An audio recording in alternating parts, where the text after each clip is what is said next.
আসসালামু আলাইকুম প্রিয় বন্ধুরা, ফেসবুকের একটা নতুন আপডেট নিয়ে আজ আপনাদের সঙ্গে হাজির হলাম।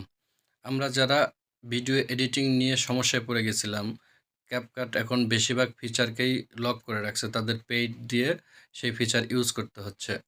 এদিকে ইনশুট কিংবা ফিল্মোরা এসব ইউজ করতে গেলেও মানে ভালো মানের ভিডিও তৈরি করতে পারতেছি না আমরা। এই জন্যে ফেসবুক নিজে এখন এডিটিং অ্যাপস দিয়ে দিছে। যারা এই জিনিসটা জানেন না তারা আমার ভিডিওর স্ক্রিনের দিকে ভালো করে লক্ষ্য করুন, দেখুন। এটা এটা পাওয়ার জন্য প্রথমে আপনার ফেসবুকের অফিসিয়াল অ্যাপসটা ইনস্টল দিতে হবে।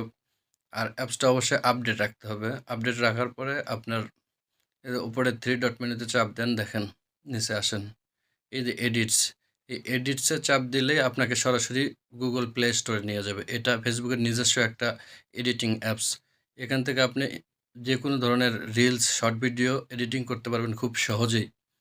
এই অ্যাপস সম্পর্কে আরও বিস্তারিত ডিটেলসে কীভাবে ভিডিওর কাজ করবেন এটা নিয়ে আমার দ্বিতীয় ভিডিওটা অবশ্যই দেখবেন আপনারা। আর আরেকটা কথা বলে রাখি, এই এডিটিং অ্যাপসটা ইনস্টল দিতে গেলে, অ্যাক্টিভ করতে গেলে আপনাকে ইনস্টাগ্রাম থাকতে হবে অবশ্যই। এজন্য আপনার যার ইনস্টাগ্রাম নেই, ইনস্টাগ্রামে একটা আইডি খুলে নেবেন। ধন্যবাদ সবাইকে।